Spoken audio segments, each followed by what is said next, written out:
for starting your week with us. Hello and welcome to Business Daily. I'm Lee Ji-yoon in Seoul. Let's see what business stories we're going to dig into this afternoon. Korea reports another massive current account surplus for June at $12.2 billion, continuing its surplus streak. We take an in-depth look at the succession struggle seen at Korea's family-owned conglomerates in light of the recent battle unfolding at the country's biggest retailer, Lotte Group. Korea has posted yet another current account surplus in June, extending its surplus streak to a record 40 months. But it's not necessarily good news, as recent surpluses have more to do with imports that fell much further than exports. Ari Kim-min-ji starts us off. In the black again. The Bank of Korea says the nation's current account surplus in June came to $12.2 billion, up more than 40% from the previous month. And with that, Korea has extended its surplus run to a record 40 straight months. For the first half combined, Korea's current account surplus hit a record $52.4 billion, which also marks the first time it has topped $50 billion in the 6-month period. While Korea has been setting a new record surplus in recent years, what's worrisome is that the surplus trend is reflective of a slow economy as well as a slump in both exports and imports. In June, exports fell about 2% on year, while imports plunged 17%. The impact of the MERS outbreak on consumption, as well as the tourism industry, is reflected in the figures. It comes amid slowing exports, showing the overall economy is weak. While Korea is on track to reach the central bank's $98 billion current account surplus target for this year, experts say the government will need to take more stimulus measures to prop up investment and encourage domestic consumption to even out external balances. Kim Min-ji, Business Daily. And despite the government's efforts to cut out red tape to drive the economy, more than half of Korean companies are still burdened by state regulations. According to a survey of 300 firms by state-run Korea Development Institute, 55% of respondents said that there were too many regulations overall, a rise of 24 percentage points from last year. On the other hand, they were slightly happier with the reform efforts, giving a higher score in this category compared to last year. They said reforms are being best implemented in the startup sector. About 35% said they were satisfied with the government's speed of responding to suggestions, up 9 percentage points from last year. Despite the recent increase in the minimum wage here in Korea, a latest report by the OECD shows that Korea is at the very top of the list when it comes to the proportion of underpaid workers. Our Park Se-young has the story. Nearly 15% of Korean workers are earning the minimum wage or less. That's 1 out of 7 workers. According to the 2015 edition of the OECD Employment Outlook, the average proportion of workers earning the minimum wage or below it among the 20 OECD members is 5.5%. The United States remained below average with 4.3%, and Japan stood at just 2%. This puts Korea with 14.7% at the top of a list, followed by Latvia and Luxembourg. Given that the average for regular workers at Korea's largest companies is considered on par with global standards, the figures expose the chronic problem of a widening income gap in Asia's 4th largest economy. The latest report is based on data compiled from 2010 to 2013 and includes workers in the European Union that are being paid less than 105% of the national minimum wage. The OECD pointed out that the report may not be comprehensive as the data did not include small businesses with less than 10 employees. It also added that although the minimum wage system is common among the member countries, differences exist in implementation. Park Se-young, Business Daily. Now, mortgage loans issued by local banks continue to increase in July, normally the slow season for Korea's housing market. According to data compiled from seven commercial banks, that is, mortgage lending stood at a combined $276 billion at the end of last month, a rise of more than $450 million from June. Considering that the increase of asset-backed securities at these banks, the actual surge in housing loans amounted to a 5-year high of $2.9 billion. Experts attribute the increase to the government's deregulation drive and low borrowing rates. Data shows that apartment transactions in the capital Seoul also climbed nearly 90% on year in July. Online shopping surged in June, posting a record high as many Koreans were reluctant to head out to buy goods during the height of the MERS outbreak. Statistics Korea said internet purchases accounted for about 15% of all retail sales in the one-month period, reaching roughly $3.6 billion. Now that's almost a 27% surge on year. Growth for demand and foodstuff was the highest, followed by cosmetics and accessories like shoes and bags. About 45% of all online purchases were made through mobile devices, up roughly 80% on year. Korea's tourism and retail sectors are gradually making a comeback after the MERS outbreak took a toll on them in the recent months. And our Lee Ju-young tells us about their road to recovery. Chinese tourists are trickling into Incheon Airport, where they're first welcomed with bouquets, and then they pose for photos.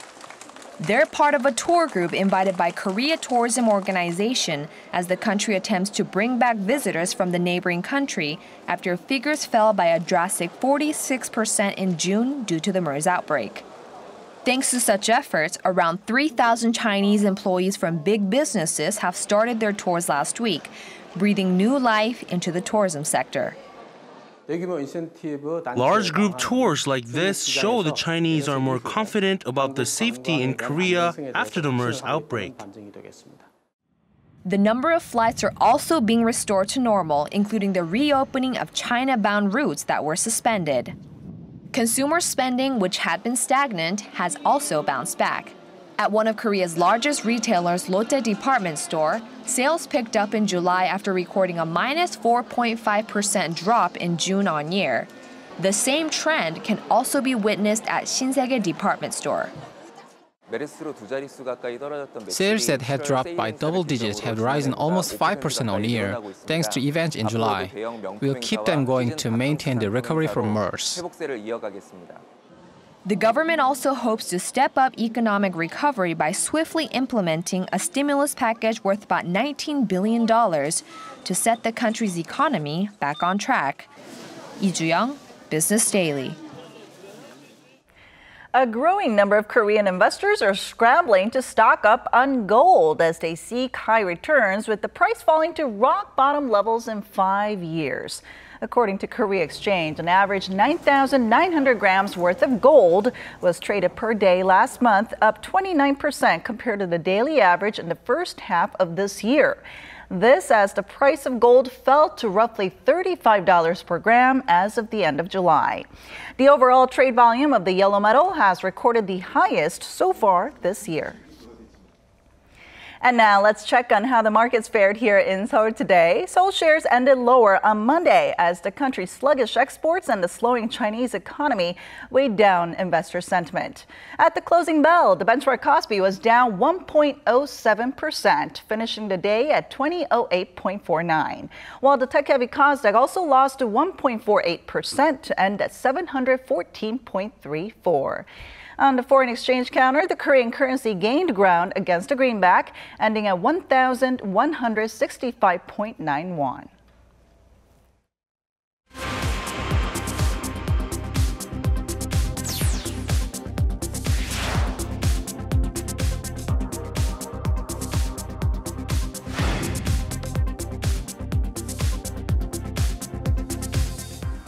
It's been about a week since we saw that bitter succession battle break out over at the country's biggest retailer, Lotte Group. Now, this is a fight between the two sons of the group's founder as they both scramble to secure their position as the next leader.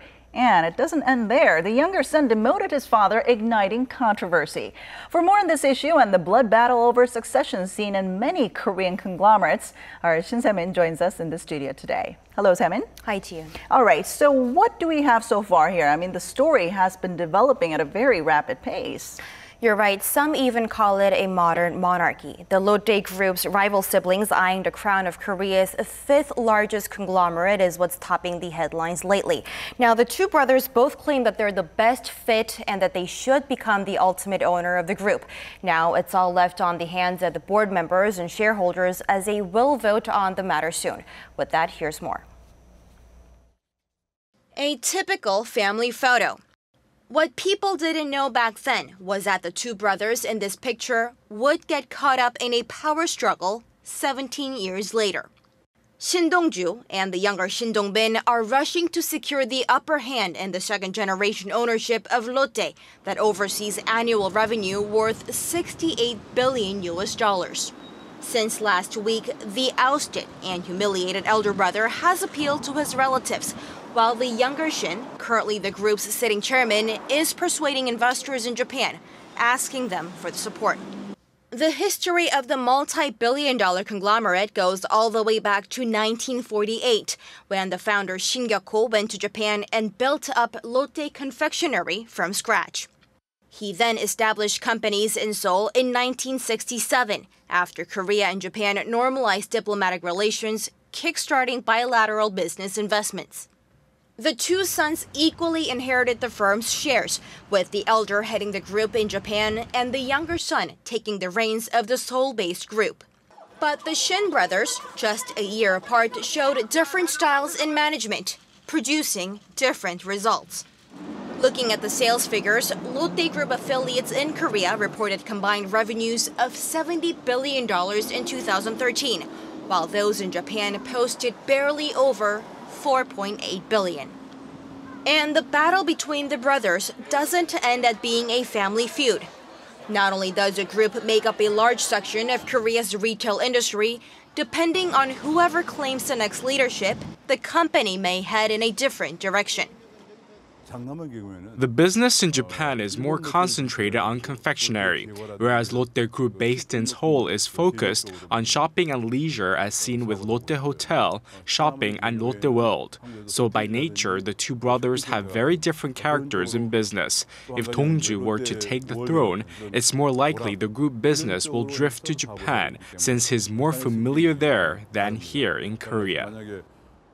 The battle to win over leadership among family members is a scene familiar to many in Korea, more so than elsewhere.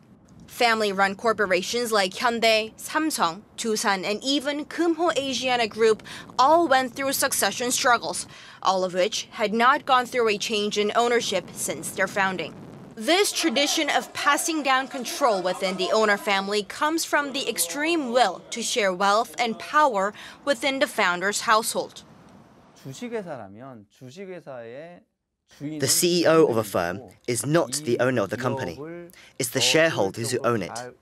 The CEO may be a member of the board of directors, but even if the founder is handing down his or her possession of shares, that should not include the CEO position.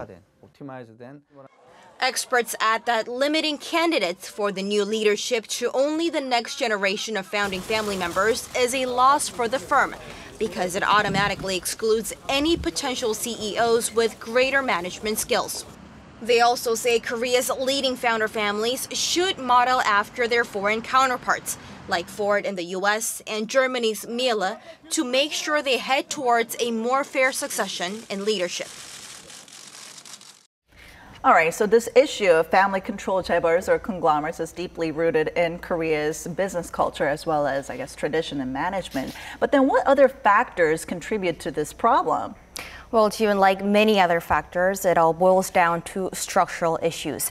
Now, the outdated corporate governance structure allows a lot of families to dominate the entire group with a fraction of shares designated through cross-shareholding.